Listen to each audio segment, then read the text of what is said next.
Welcome back to First Down Fridays. I'm your co-host, Tucker Moore, joined by my co-host, Johnny Felder. And here we are back with another week of football for you guys. What a great weekend we had last weekend. Right. I say this every week, but every week is a good week when we're watching college football. I mean, am I wrong? No. But we had a really fun time last show predicting some of these games we're going to talk about. And me personally, I went 2-3 this week. Not the best week. It's like that sometimes. But Johnny here, what did you go? I guess you can tell the people. Not to put too much dip on my chip, but I definitely went 4-0. 5-0 actually. Real? Well, we do five, yeah. 5-0 anyways. 5-0. Great week for Johnny. Not so stellar week for me, but we'll start with one of my incorrect predictions, which was Ole Miss and Oklahoma. This was a really good game throughout. Obviously I predicted Oklahoma to win. I thought that defense would kind of hold Trinidad Chambliss and that offense in check a little more than they did. It was starting to get away from Oklahoma early. Right. By the first half, they were down, I believe it was like 23-10 or 20-10, something like that. And actually, Oklahoma stormed back and took the lead at some point, but, Ole Miss kind of just – they kept control of the game ultimately, and they went out and got an 8-point win. So it was a little surprising for me. I really thought it was a good matchup for Oklahoma. Right. But what did you see in this game? What ultimately do you think led Ole Miss to getting this big win? So what I feel like for them, I felt like they wanted it more in the fourth quarter. You got to think about it. Oklahoma's defense is top-notch in the nation. They really went in 3 quarters and stopped Trinidad Chambliss offense, but it really came to the last wire of the fourth quarter for Ole Miss to, hey, let's lock in and let's get this dub. That's what I feel like. I honestly feel like the offense had came together last minute in the fourth quarter and just locked in as a whole. But overall, like I said, though, what we talked about last week, it was really going to be a defensive game, and it lived up to the hype, honestly. Yeah. For sure. I think the defenses both played key enough factors. I think the offenses were productive and moved the ball a lot, but at the end of the day, it was the defense who, for Ole Miss that, ultimately stopped that John Mateer-led offense enough to go out and give their offense a chance. So, very, very good game all around. Interesting stat here. This was Lane Kiffin's first road ranked win since he's been at Ole Miss, which is really shocking. Oh, word? It's very, very weird. I did not think they never got a ranked road win. Ain't no way. What? So pretty crazy stat there. I figured I'd throw that out there. It kind of shocked me when I heard it. But moving on to one of the better games of the week, we had Alabama versus South Carolina. I was pleasantly surprised by this one. Once again, not to beat a dead horse, I am a South Carolina fan. So coming into this game, I predicted Alabama to wipe the floor with them. I hadn't seen enough to be excited or hopeful for this offense or what have you. And coming into this game, I mean, I think, like I said, as a South Carolina fan, I think this was the best I've seen the offense and offensive line specifically play. Right. They were actually getting push, on the defensive line. They seemed more cohesive, had a lot less penalties and mistakes. And, there were a few times where Lenora Sellers actually had a very clean pocket, and it was well protected and could move around without having to run for his life. And you saw, that equated to them almost having one of the biggest upsets of the year over Alabama. Ultimately, obviously, Alabama did win, late in that game. And we had some controversy. Some people didn't quite understand what was going on there at the end where the safety DQ Smith kind of pulled back and let them score. I understand also, from his standpoint, also a little bit too. I mean, the thing is, if you really know football, that's a common, not really common. It doesn't happen a lot, but it's a clock management, strategy. And you have, he was obviously coached to do that. People are I've seen so many videos. Oh, this is why college football is rigged. This is rigged. That and that. I mean, come on, man. Like, it's a strat. Like, you think that guy would still be on the team if he did that on purpose and wasn't coached to do that? That's beside the point. It was obviously a clock management strategy. They knew they were going to get a chip shot field goal. Right. They wanted to give their offense a chance to get down the field and score. I mean, it is what it is. But regardless, the game itself, Ty Simpson was impressive for another week. Although he was impressive, the South Carolina defense. Oh my God. They were playing lights out. Absolutely lights out. One of their best performances all year. They looked like that 2024 defense. Right. That was, top 10 in the country, just wreaking havoc. I think Clayton White drew up some great blitzes, drew up a nice double corner blitz that caused a fumble. I remember that. Yeah, very, very good schematically. And you look at the score. Obviously, they had the I think without the turnovers in this game by the South Carolina offense, they only held, South Carolina to, or not South Carolina, they only held Alabama to 2 touchdowns. You look at the score, they scored 29 points, but, one of those was the one that they kind of intentionally gave up, and the other was a pick six, thrown by South Carolina. So overall, great game. Was really, as a South Carolina fan, really pleasantly surprised by the way they played. And, ultimately it was a heartbreaker for South Carolina fans, but I was proud of the way that team played. Right. And they actually fought and, didn't give up like you see some teams do, which, brings me to LSU and Texas A&M. Yeah. Now, I'll just let you open up with your thoughts on this one. Obviously, we see what happened after the game. Mm-hmm.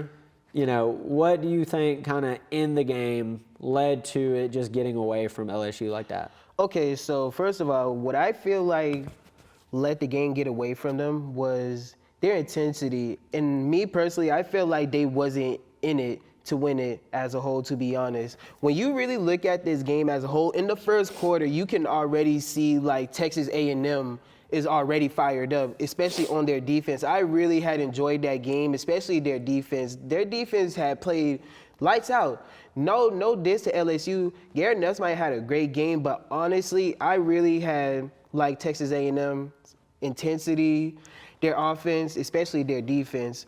So they pretty much came in the bayou and just punched them in the mouth, just straight like that. No ifs, ands, buts about it. To put it lightly, yeah, they punched them directly in the mouth. And it kind of hurts. I actually predicted LSU to win this one. Looking back, not the best prediction, but, I thought this was a good matchup. I thought their defense would actually, come out and, shut them down or show them some good looks. The complete opposite happened. They got 49 dropped on their heads. And, not shockingly, their offense also didn't put up many points. It really just, I think this team is just giving up a little at this point, and especially by the second half. I mean, if you were watching the game, you saw the broadcast, it was like humiliating, just zooming in on Brian Kelly and distraught fans, and it's like everybody knew what was about to happen after the game. For those of you who don't know, Brian Kelly did get fired. It needed to happen after the game, which I think a lot of people saw coming. But if they would have lost in a close game to Texas A&M, maybe he would still be there. But I think in the fashion that they lost, it was just kind of a no-brainer. Right. I don't think he was ever the right fit at LSU, just their culture and what the head coach needs to bring to them. But either way, they lost that game, and, moving forward, really excited to see who they bring in. Seeing a lot of names swirl around. Yeah. LSU is one of the top, I'd say a top 5, A+ type job if you're a head coach. So really excited to see who they bring in there. But moving on, I want to talk about Vanderbilt and Missouri. Now, this was like Like we talked about this last week. It's so cool seeing these two teams, previously kind of two of the more bottom feeder teams, in recent years with Missouri and Vanderbilt, especially Vanderbilt. And you're looking at two teams who going into this game in the hunt for a playoff berth. And, going into this one, we have two really dynamic, mobile, quick-witted quarterbacks. We have two kind of explosive run games. Right. And it was a really exciting game. And I did predict Vanderbilt to win, and they did win. And so, just like I kind of predicted in my predictions before, with Diego Pavia, them kind of living and dying by the risky plays. And, if they pay off, you're going to probably win. If they don't, he could cost you the game. And I think it was a case of it paid off, Right. He got some nice things going on the ground, through the air. Once again, they just have such a dynamic and an offense in general, not just Diego Pavia, but, right. All around. So, it didn't shock me that they won, but I was really excited to watch this game, and it did live up to the hype for me. So how I feel about this game, their whole offense as a whole, to be honest, this year as a whole for Vandy's offense, their offense has been very pleasing to watch, especially like Diego Pavia. He's been very pleasing. Like you said, the risk-taking, it worked this time in the game, but going forward in the playoffs, especially trying to clinch a spot, you got to be more smarter in the pocket, and especially in those in-game moments. That's what I feel like. But overall, though, Vandy has really impressed me as a whole this year and been very pleasing to watch. It's like the Golden State Warriors winning the championship, I'll say. Yeah. Really excited to see how Vandy kind of finishes out this year. I'll mention it for the 1 millionth time on this show, as a South Carolina fan, I'd be lying if I said it wasn't a little cool and pleasing to see the little brother go out and I feel like I'm watching my little brother go out and just drop 30 points or something. I don't know. It's just really cool to see, even though they smacked us, whatever. It's just like I've never in my lifetime seen Vandy be so good. So right. It's just really cool to see. But that's going to do it for our predictions for last week, our recap on that. In the next segment, we're going to go ahead and get into our college football trivia. And this week, we're going to do a little rapid fire back and forth of former number 1 overall picks. So join us in a moment for that.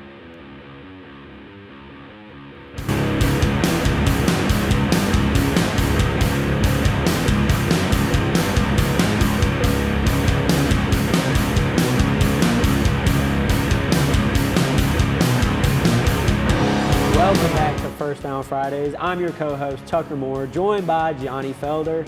And now it's time for our favorite segment of the week. We're going to get into our college football trivia. And, we kind of flip-flop back and forth each week, with certain trivias that we like to do. But we're going to go back to an old one we did a few weeks ago where we kind of went back and forth, rattling off former Heisman winners until one of us can't name any again. Right. And this week we're going to do back and forth naming number 1 overall picks in the NFL draft until one of us can't anymore. And if you watched the one a couple of weeks ago, we'll have about 10 seconds to kind of name one. And if we can't, come up with one, obviously the other person is the victor. So really excited for this one. This one's a little bit tougher for me as far as, I think Heisman winners are a little more recognizable. Right. There's been some, not to be rude, bums drafted number 1 overall. So, sorry, that may be a little rude, but I doubt any former number 1 overall picks are listening. So, all right. Are you ready? I'll let you start since I usually start with this one. All right, so I'm going to give you something real easy. I'm going to give you Cam Ward. Okay. I'll go Baker Mayfield. Terry Bradshaw. Okay. Straight to the, okay. All right, fine. I'm just. Trevor Lawrence. Yeah, you have fun back there. I'm gonna let me go ahead, O.J. Simpson. All right. I see. All right, George Rogers. Troy Aikman. You're a Dirty dog. All right. Oh, no. Oh, wait. Carson Palmer. My time was almost up. Jim Plunkett. Okay. I don't know. All right. Caleb Williams. Calvin Johnson?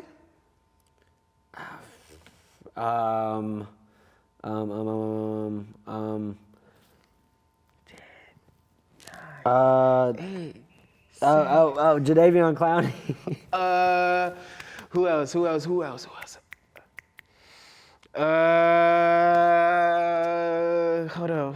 up. Okay, I think that's it. Right, I may have even overextended mine. That is so much harder than it looks. Oh my gosh, there's so many we missed. We missed Jameis Winston. I thought about it, but Jared Goff. Oh my goodness. I thought about Jameis Winston Man, at first. I'm not gonna lie to you. That was actually harder than it looked. Okay. You expended all. You went back to the 70s and 80s and plucked them all out. I ain't gonna lie, I had to. Okay, wow. Well, that was our segment. I don't know. Like I said, I think I might have went over 10 seconds myself. We should have done a timer. Yeah. Maybe we'll do that next week. Either way, hope you guys enjoyed that. Mm-hmm. And I hope you guys felt the need to play along at home if you're watching. So that's gonna do it for this week's trivia. Had a lot of fun with that one, Johnny. But next, we're going to get into our weekly predictions for the biggest games this coming week. We have about 5 games to go ahead and predict for you guys. Same as usual, but this week's a little more tame as far as the big games, but still excited to get some of these big games and predict the scores and let you guys know our thoughts on that. So we'll have all that and more in a moment.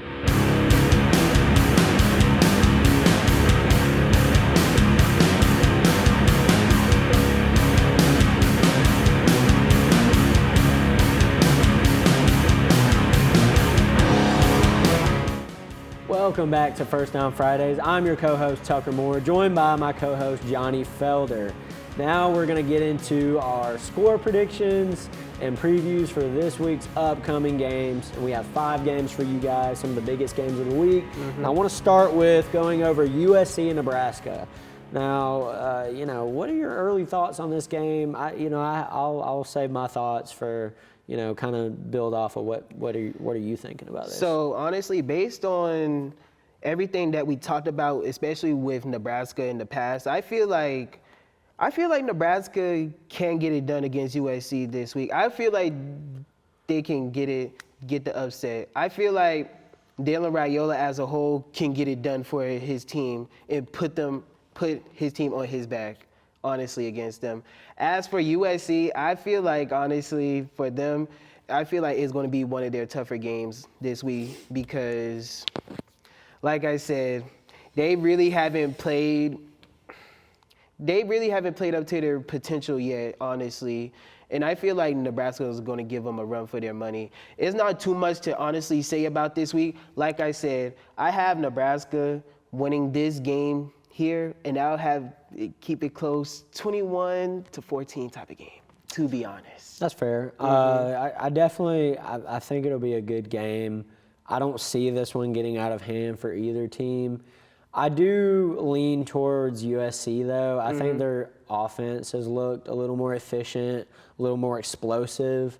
Although, Dylan Raiola, I'd probably take him as the quarterback over Jaden Mayava. Right. Just, with experience, I just think he's a really good player. But looking at what's around him, his offensive line hasn't been great at all. That's hindered them a little bit. Right. And overall, their defense is solid, not great. I just think USC's offense overpowers them overall, and I think they're going to go out and get the win. I have USC winning. Give me 34-20. Touche. I have it something around that. So all right. That's what I'm going to give it on that one. But yeah, I could see it being a closer game than that. But that's what my heart is feeling right now for that one. So I want to get into Indiana versus Maryland. Now, Indiana, where do I begin? Yeah, they're just one of those. I mean, truly, they're still a Cinderella team in my eyes. I was about to say they're still one of those Cinderella teams, like especially like from last year. I still believe like they still are. I mean, just the turnaround by Kurt Signetti has just been incredible to watch. You know, I believe I think I mentioned this previously, coming in prior to last year, I believe Indiana won 2 games that year. Mm-hmm. Immediately comes in, leads them to 11-1 regular season, a playoff berth, and this year they are undefeated, number 2 in the country. I mean, it doesn't get any better than that. It doesn't. As far as, you know, your tenure starting at a program. Right. And you know, I think he's quickly rising as one of the premier head coaches in the game. And for that alone, I would give them the win over Maryland, not to mention the fact that they just have a way better football team. I mean, simply, Maryland has not looked great this year. Mm-hmm. Indiana has. There's not much thought behind that in my eyes. If I were to rate this on a scale of 1 to 10 as far as how much of an upset, or how capable Maryland is of completing the upset. Right. I'd give it like a 2, maybe. I mean, it was one of those, I don't see it happening. I think that if they upset Indiana in this one, I think it would be a nearly as big of an upset as it was over UCLA over Penn State or Northwestern over Penn State. So yeah. Either way, I think you guys can tell, obviously I have Indiana winning this one by a fairly large margin. I mean, give me 3 scores. I don't care how they do it. I think they'll win by 3 or 4 scores. Yeah, that's what I'm feeling on this one. All right. So my prediction on this game, I feel like Indiana is going to go into this game and punch Maryland in their mouth. Obviously, they're ranked number 2 in the nation right now, but if you really look at Indiana as a whole this year as a team, their offense has really looked this good. Fernando Mendoza comes to mind when you really think about their offense. Not only do you think about that, but their defense is just lights out every time they play. But without further ado, Indiana will take the dub, and I'll have to say 42-0. Okay. I'm sorry for the disrespect, but I mean, hey, it's a Big Ten conference game, but it's just one of those things. Maryland can't get it. Yeah, I could easily see it being something like that. And speaking of Fernando Mendoza, what a great pickup and fit that has been so far. Just wanted to highlight that. That was a great one, probably the best pickup in the transfer portal. Yes. I would say, just as far as program fit and what he's done for them, because he, you know, for a lot of people, he's firmly in that Heisman conversation, which has been a little stale this year, but still, you know, that's pretty impressive. I'd like to add one thing about him. One fun fact about bro is he's not really active like on social media, Instagram or anything like that. His active social media is LinkedIn. He is a finance guru, and Indiana is one of the top schools in the nation for business, so it really fits well for him. And like you said, it's great for him overall. Really smart and talented player over there leading Indiana. Yes, Lord. Probably over Maryland, if that's our prediction. So moving on, I want to get into a very kind of polarizing game. This is a weird one for a lot of people. Vanderbilt and Texas. Now, on paper, you know, it's just kind of unheard of.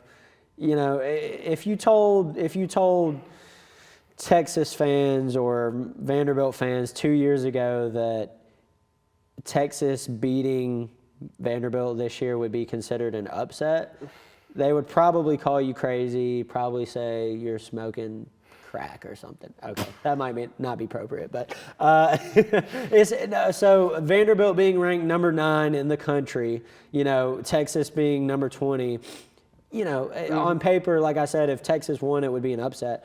I don't see it that way.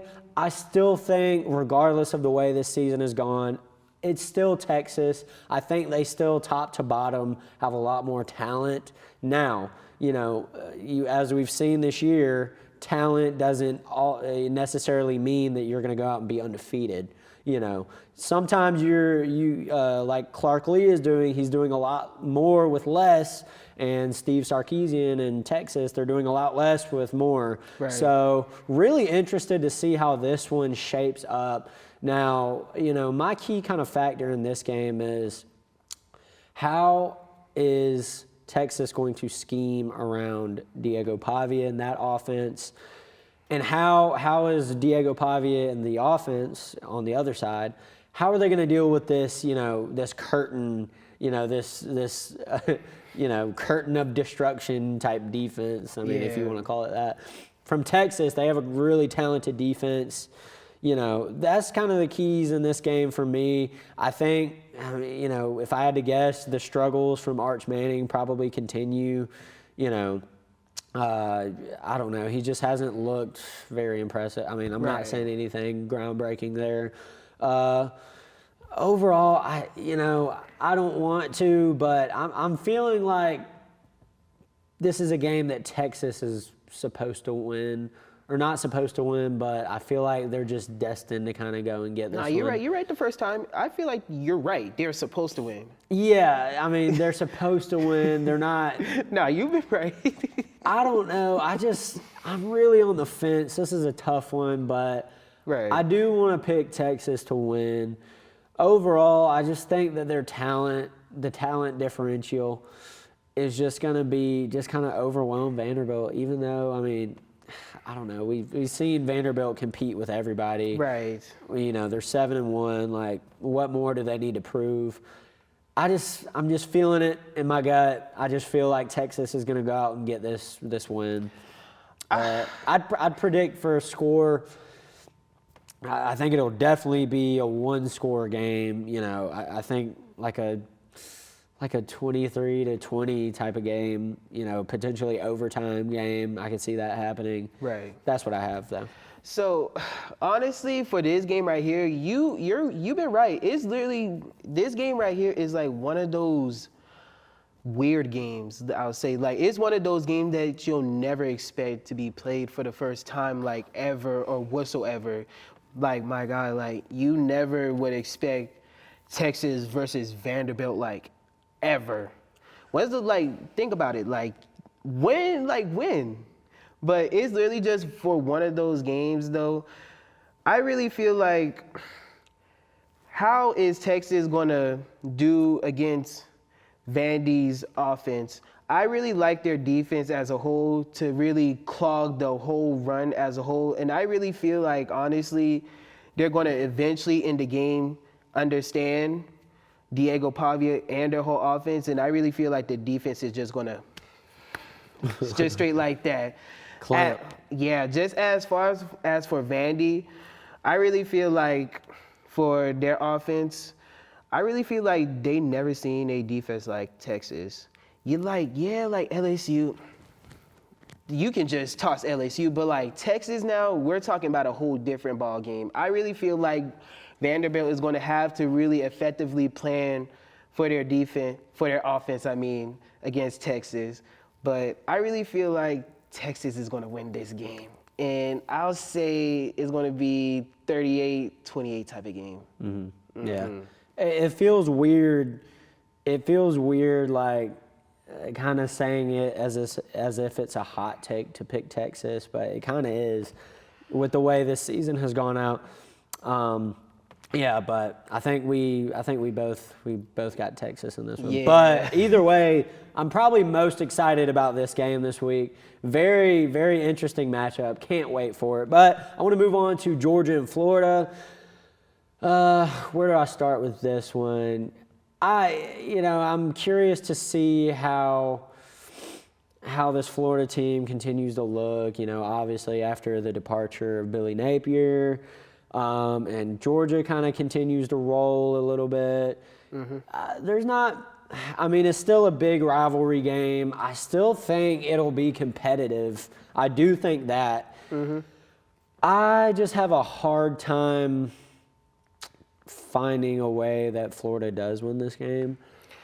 I'll say that too. I don't really have as many notes for this game.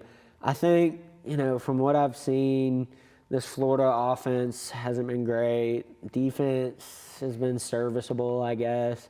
They just haven't lived up to the hype, just to put it frank. And they haven't showed me enough outside of that Texas game. Right. That I can really trust them to, go out and get a big win like this. But I've been wrong before. But I do have Georgia winning this one comfortably, a 10, 13-point win, maybe like a 33-20 type of game. I could see. I know that's a random score. That's just what I felt in my head. But, yeah, I have Georgia winning this one kind of decisively. So, like we've been saying about Florida in the past, Florida has been really just one of those suspect teams. I'll put it like that and just keep it real brief and sweet with you. Florida has been really one of those suspect teams this year, and I don't think it's going to get better. Like, my God, like, I still question this game still to this day, the LSU versus Florida game. Like, you literally have 5 picks, and it's like you still can't do nothing with it. Like, that game to me, it disappointed me, honestly, and it still has me still like in question as a whole, like from their team standpoint. Like, Florida to me has not been great this year. And just DJ Lagway was just kind of a disappointment to me this year also. But I have Georgia comfortably winning this game 35-10 type of day. It's going to be a real smooth in the boat type of day. So you might as well just go out on the lake or whatnot and just, yeah, it's going to be that type of game. You're going to be sitting comfortably for that game. Oh, man. I like that. I like that analogy. But, yeah, think Georgia's going to get this one. Yeah. But moving on to our final game. This actually might be tied for my most intriguing game of the week. We have Oklahoma and Tennessee. This is a really tough one to pick. You have to sit up for this one. Yeah, I know you're about to. I gotta lock in, use all my brain power on this one. I'm ready to hear it. Looking at these two teams, I just have this this confidence in Oklahoma for some reason. I just feel like, John Mateer being back there really gives him this X factor. I just think he's really talented. He's really good. I find myself leaning towards them week in and week out, especially with their defense being so talented. But in this one, it's tough. These are two really talented teams. Looking at Tennessee, they're still firmly in the playoff hunt with only their one loss to Georgia in that overtime thriller a handful of weeks ago. Right. This Tennessee offense has been great, but they've had to scrape by a couple of lesser quality opponents, with that being Mississippi State, Arkansas. Not to take anything away from those teams because, I was about to say, I think we all know at this point the SEC is the SEC. Right. Any team can go out and win any given week, and it wouldn't be that shocking. You have the bottom feeder teams like South Carolina, Kentucky, going out and almost beating Texas, Alabama. I would put Arkansas in that too, because I would say watching them in the games, they do give teams a run for their money, but their problem is they just don't know how to close out. Yeah. I'll say that. I think people don't realize that the SEC is a lot more level of a playing field than you think it is.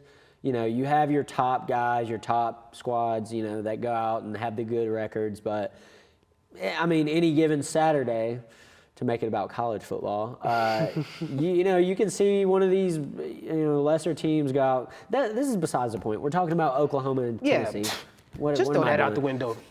Anyways, with that being said, based on how these teams have come out and played Tennessee, I'm really intrigued to see how they handle this Oklahoma offense. And I do think this Oklahoma defense is better. I think they're top 5 defense in the country. I don't think that they are statistically. I want to go with Oklahoma here, even though I feel like I've gone with them, Quite a few times. No, I did predict Texas to beat them, so never mind. Right. I did predict them last week, but I think I'm going to go Oklahoma here. I think they're in a little bit more of desperation mode. They got 2 losses. Another loss is probably going to eliminate them from the playoff hunt, potentially. We saw last year it's very hard to get in with 3 losses, so I would have to assume the cutoff point is probably about 2 losses, so I think they're a little bit more desperate. Tennessee has kind of room to maybe drop 1 game here. Obviously they don't plan to, but just looking at this one, I don't know. I think it's a good matchup for Oklahoma. I think they outshine them defensively. And as good as Joey Aguilar has looked, I think just John Mateer, I really just think he's just that guy. He's him as far as the quarterback position goes. So I'm going to go with Oklahoma here. Tough score. I mean, I'd give it I think it's going to be a good game. I think maybe Oklahoma pulls away late a little bit. I think it'll actually be a little bit more of a defensive game. I think I'll go with like a 20 to 17 type of game. I know I said pull away. I don't know. I just see it being a really good game, and I see it being a little bit more of a low-scoring game potentially. So that's what I have. All right, so my feelings for this game. So while I was writing my predictions down, I'm not going to lie, I do have a change of heart, and I really just been thinking about it while we've been on air this whole time. So I'm going to really have to give it to Oklahoma for this game, not just because of their offense, but I really like their defense. I really feel like their defense is really just going to come in and just handle Joey Aguilar and Tennessee's offense pretty much. As far as Tennessee goes, I really like their offense, but I really feel like their offense can't get it done against Oklahoma if I'm really just going to be completely honest with you. I really feel like this game as a whole is really going to be a defensive game, but I really feel like Oklahoma is really just going to come out on top against Tennessee. I'm sorry I had a change of heart for both fans, but I'm Boomer Sooner. You ain't got to apologize. You ain't got to. Hey, it's all about what you feel in your heart. Who you think's going to win. I don't want you to come up here and give me some hoopla. Oh, no, man. Ain't no saying hoopla. You think somebody's going to win that you don't really think that. So, man, look. But overall, though, I really feel like the defense for Oklahoma is really just going to come in and just punch Tennessee's offense in the mouth. That's my prediction. A lot of punching this week. A lot of punching in the mouth. Yeah, no belts this week. I really feel a whole lot of punching in the mouth for teams this week, honestly. And it's going to be a good weekend, honestly. We gotta have a First Down Fridays bingo card. See if we can get it filled up each week with our buzzwords we like to use. Anyways, that's going to do it for our predictions this week. Really excited for these games and really excited to come back next week and get back with you guys and see how good or horrible we did with our predictions. I hope you guys trust us with our amazing predictions. Anyways, next we're going to get into our Newberry segment, which Newberry, huge game coming up this week. Huge. It's very huge. But we're going to get into that next segment, so stick around for that. All that and more in a moment.